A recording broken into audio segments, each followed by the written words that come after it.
Vous êtes de plus en plus nombreux à nous suivre et à participer à l'évolution de la chaîne Afrique N24, et sincèrement nous tenions à vous en remercier.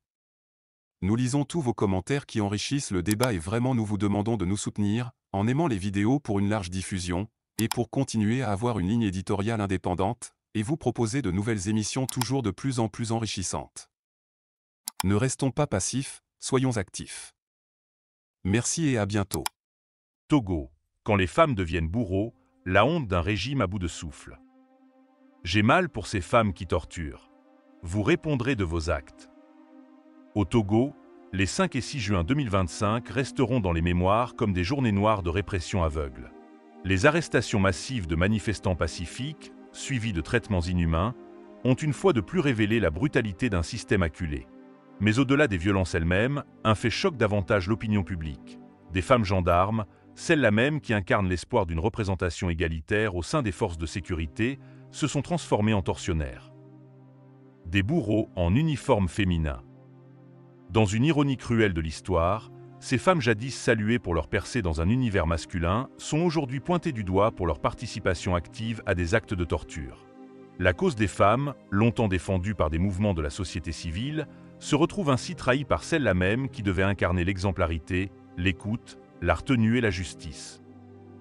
Des images glaçantes circulent, visages tuméfiés, corps meurtris, regards éteints. Derrière ces blessures, des témoignages bouleversants émergent. Et à chaque fois, revient ce constat sidérant. Des femmes, membres des forces de l'ordre, ont usé de la violence avec une brutalité égale, parfois supérieure à celle de leurs collègues masculins. Nous avons lutté pour qu'elles soient intégrées, reconnues, respectées dans les corps de défense. Aujourd'hui, elles servent un régime qui piétine les droits humains. C'est une trahison de notre combat, confie Kafui Adjamagbo Johnson. Une députée en première ligne, Kafui Adjamagbo Johnson, tire la sonnette d'alarme. Face à ces dérives, la députée de la DMP, Brigitte Kafui Adjamagbo Johnson, n'est pas restée silencieuse. Dans une prise de parole incisive, elle dénonce les sévices infligés aux détenus arrêtés lors des manifestations, notamment les bastonnades méthodiques, les conditions de détention indignes et le manque total de considération pour la dignité humaine. Nous sommes contre, je voudrais m'insurger contre le traitement qui a été réservé à ceux de nos concitoyens qui ont été arrêtés. Et dire que le régime a prouvé une fois de plus que nous sommes dans un pays qui pratique la torture. Quand vous parlez de traitement, à quoi faites-vous référence? Eh bien, je fais référence au fait que les détenus ont été bastonnés. Ils ont été bastonnés d'une manière à laquelle on ne peut même pas penser dans un commissariat ou dans une gendarmerie. Ils ont eu des traitements. Par exemple, je ne peux pas comprendre qu'on ait mis hommes et femmes ensemble dans une pièce. Et nous avons discuté avec les détenus. Et il y a eu à un moment donné la visite des droits de la Commission nationale des droits de l'homme qui a dit mais non, vous ne pouvez pas faire ça. Au moins trouver une pièce pour les détenues femmes.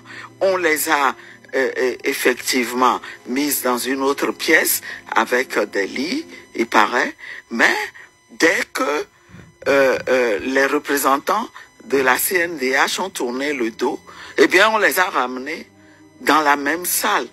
Et on ne peut comprendre, je voudrais vraiment dénoncer, regretter. Et ça, je le fais avec toute mon autorité de femme, de mère et de femme d'un certain âge. J'ai 67 ans. Et je veux dire que le Togo que nous voulons, ce n'est pas ce Togo-là. Je veux dire que, en tant que militante des droits des femmes, nous nous sommes battus au niveau international, au niveau régional africain, pour que les femmes aussi aient le droit d'être impliquées dans les forces de l'ordre et de défense. Les questions de paix et sécurité sont importantes parce que nous avons vu que les femmes sont marginalisées dans ce secteur-là aussi. Et notre analyse était que, en tant que citoyennes, elles ont le droit d'y être autant que les hommes. Mais, nous n'avons pas milité pour qu'on les y envoie, pour qu'on en fasse des tortionnaires. Et je veux dénoncer avec la plus grande force le fait que des femmes gendarmes se soient associées à la torture des autres femmes, parce que ce qui a été fait, c'est qu'on a demandé à des femmes gendarmes de molester, de bastonner des femmes détenues. Eh bien, chères sœurs femmes, vous devriez savoir pourquoi vous avez obtenu le droit d'être là où vous vous trouvez aujourd'hui. Ce n'est pas pour vous laisser corrompre par une certaine pratique qui a toujours fait du mal aux citoyens, hein, et ce n'est pas pour qu'on fasse de vous des tortionnaires. Nous sommes femmes, nous sommes mères, nous donnons la vie, nous savons ce que vaut une vie. Et je voudrais dire que de toute façon, il faut faire en sorte que ceux qui se sont livrés à ces pratiques-là, qu'ils soient hommes ou femmes, qu'ils répondent de leur action. Ce n'est pas acceptable. Je le redis, ce n'est pas le Togo que nous voulons. Et nous devons nous battre. J'appelle mes compatriotes. Battons-nous de toutes nos forces pour que ce soit le Togo que nous voulons qui prenne corps. Voilà. Alors. Et la torture, nous demandons que la torture soit bannie. Ce ne sont pas des voyous, ce ne sont pas des badauds qu'on a arrêtés. Au contraire, on a arrêté des gens de femmes violentées qui ont par des gendarmes. Et qui doivent être traités avec dignité. Voilà, parce donc qu'ils veulent le bien. Il voudrait savoir de ce quelle action. pays. Et c'est ce que vous voulez mener l'un des intervenants a dit, Ali, en disant que c'est pour tout le monde. C'est pour tout le monde que les gens manifestent. Et les femmes, je veux leur dire, dans notre langue, on dit popolo de kudo. Plus jamais, on ne veut voir ça. On ne veut entendre que une femme, comme je l'ai dit, nous nous sommes battus pour que les femmes soient intégrées dans ce corps-là, qui est un corps qui a une vocation noble. Normalement, le corps devrait agir pour la paix et la sécurité de tout le monde. Et les femmes, on a voulu qu'elles y soient parce qu'elles sont porteuses de valeurs qui sont censées améliorer les pratiques au sein de ce corps. Nous ne voulons plus entendre. Et je suis sûr que tous ceux qui ont une fibre, un tant soit peu féministe, qui mènent le combat pour l'égalité homme-femme, pour la dignité des femmes, se sentent vraiment offensés par ce qui s'est passé. Voilà. Ces femmes-là, nous nous désolidarisons d'elles. Elles ne sont pas dignes d'être soutenues. Il faut qu'elles répondent de ce qu'elles ont fait. Et nous ne voulons plus voir ça.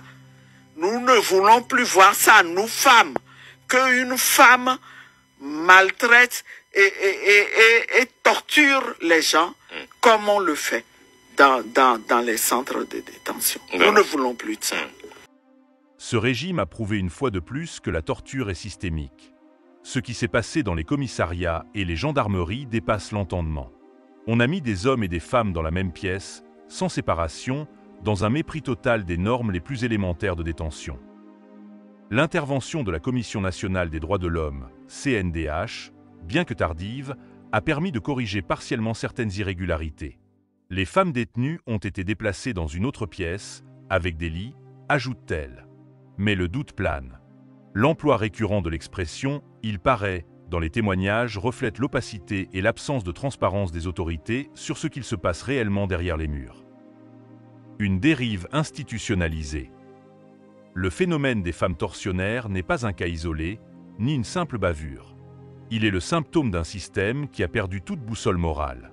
Les valeurs de justice, d'égalité et de protection du citoyen sont remplacées par des logiques de répression, de soumission et d'impunité. Et pourtant, ce régime se targue d'avoir promu l'inclusion des femmes dans les institutions de sécurité. Une avancée à saluer, certes, mais à condition que ces femmes n'aient pas à renier leur humanité pour se conformer à la brutalité ambiante. Ce que nous voyons aujourd'hui, c'est l'inverse du féminisme. Ce n'est pas l'émancipation, c'est l'enrôlement des femmes dans la mécanique de l'oppression. C'est une honte nationale, déclare une sociologue togolaise contactée par nos soins. Une génération sacrifiée, un avenir compromis. Les événements des 5 et 6 juin ne sont que la partie visible de l'iceberg. Des années de dérives sécuritaires, de répression répétée, de criminalisation de la contestation ont rendu possible ce glissement moral. Et aujourd'hui, même les femmes, souvent symboles de paix et de résilience, sont happées par la spirale de la violence d'État. Il est impératif de se poser une question fondamentale. À quoi servent les femmes dans les institutions si ce n'est pour incarner un changement de culture, un rempart contre les abus systémiques? À quoi bon célébrer la féminisation des corps habillés si cela ne s'accompagne pas d'une transformation éthique et humaine de ces corps? L'appel à la justice. Le peuple togolais n'oubliera pas. Les témoignages sont là, les images existent, la douleur est vivace. Il ne s'agit pas d'un simple fait divers, mais d'un crime contre la dignité humaine perpétré par ceux qui, théoriquement, devraient la protéger.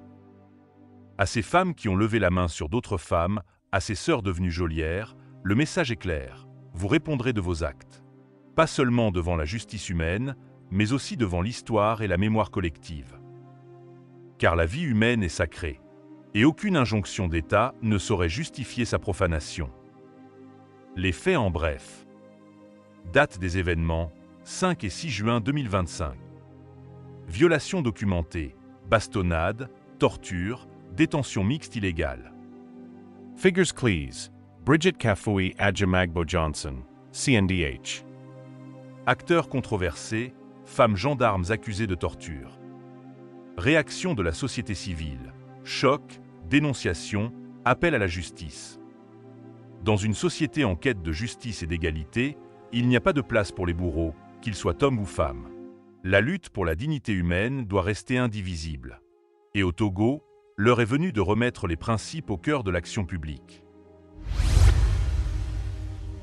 Likez la vidéo si ce n'est pas déjà fait. Laissez aussi votre point de vue en commentaire. Abonnez-vous et cliquez aussi sur la petite cloche de notification pour ne rien rater de nos prochaines vidéos. N'oubliez pas de partager aussi la vidéo et de la liker.